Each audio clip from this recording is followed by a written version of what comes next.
Le dernier-né des musées de la Ville de Québec se trouve dans notre cathédrale. Inaugurée il y a peu dans le cadre des fêtes du 350e de Notre-Dame de Québec, c'est un vrai petit bijou. Les pièces nous montrent bien que la vie de l'Église en Nouvelle-France, c'est aussi la vie d'un peuple. Nous avons l'opportunité de vous faire une petite visite guidée. Le trésor de Notre-Dame, 4 siècles de ferveur et de mémoire, est présenté à la basilique cathédrale Notre-Dame de Québec dans le cadre du 350e. C'est une exposition où on va présenter 350 ans d'histoire.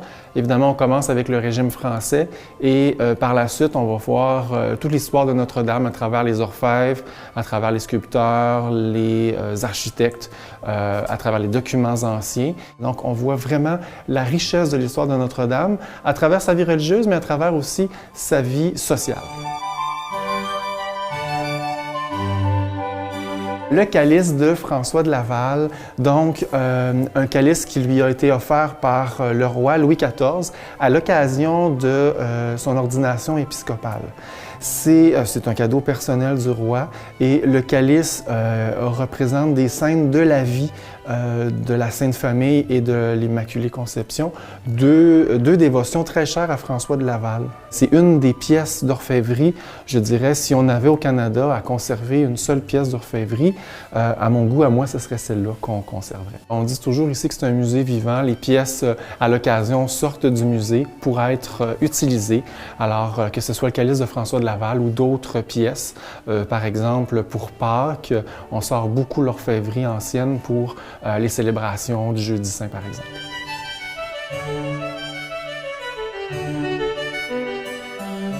C'est une dalmatique qui est présentée ici, le vêtement qui est utilisé par les diacres. C'est une dalmatique qui fait partie d'un ensemble offert par Louis XIV à Notre-Dame de Québec pour rehausser les cérémonies liturgiques. Alors, le roi Louis XIV va faire tisser spécialement le fond là, de la dalmatique et va faire insérer les armoiries de la France. Des dalmatiques comme ça, il y en a 7. On a une chape aussi qu'on présente, il y en a un certain nombre. Alors, c'est vraiment un ensemble très prestigieux, quand même assez bien conservé pour l'époque, fil d'or, fil d'argent. Et je dirais que dans les tissus quand même assez anciens au Canada, ça fait partie des plus prestigieux.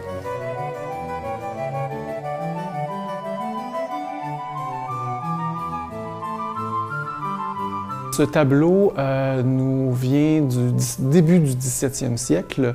Il a été offert ici à Notre-Dame de Québec par les demoiselles Cramail. C'est un tableau qui, en 1996, a été volé dans la cathédrale, qui faisait partie d'un lot de 7 tableaux qui ont été volés et retrouvés par la suite. Et on en a profité pour l'occasion du 350e pour le faire restaurer. Nous te prions, en inaugurant ce musée, qu'il soit l'occasion pour les visiteurs de découvrir la grandeur de notre patrimoine, la richesse de notre histoire et la beauté de notre culture.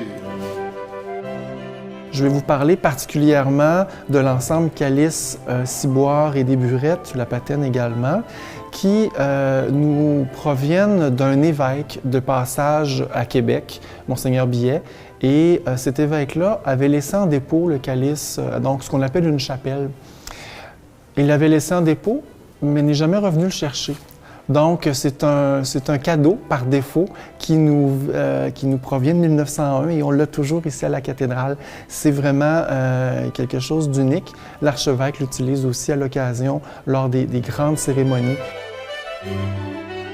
C'est une chance exceptionnelle d'avoir un musée qu'on dit in situ, donc sur les lieux, où on peut même admirer la cathédrale d'un point de vue différent. Donc d'en haut, on voit bien la cathédrale d'en bas, on voit bien les détails aussi des dorures, des sculptures, et même les vitraux. Les vitraux qui sont dans la partie supérieure, on peut maintenant bien les voir. Maintenant, quand on regarde la cathédrale, il manque un clocher, là, mais maintenant, elle ressemble un peu à ça. La cathédrale, en fait, la vision que François de Laval en a, c'est celle dans laquelle on marche présentement, celle qu'on voit. François de Laval avait cette vision-là, ou à peu près, mais n'est pas capable d'y parvenir parce que le roi Louis XIV ne lui envoie pas assez d'argent. C'est une fondation royale ici. C'est quand même le roi Louis XIV qui a payé en partie pour l'Église, évidemment un peu la population, mais population très, très pauvre. C'est le roi qui va payer. Et François de Laval va vouloir avoir une cathédrale digne des cathédrales de France et tout ça, mais il n'est pas capable d'y parvenir vraiment de son vivant.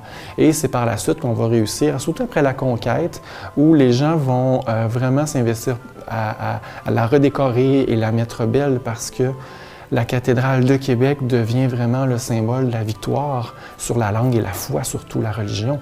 On a réussi à conserver notre religion et notre langue, et on veut l'exprimer, cette victoire-là, dans la cathédrale de Québec. Et le baldaquin va être vraiment le trophée, le triomphe sublime de cette foi qu'on a pu garder et de la langue aussi.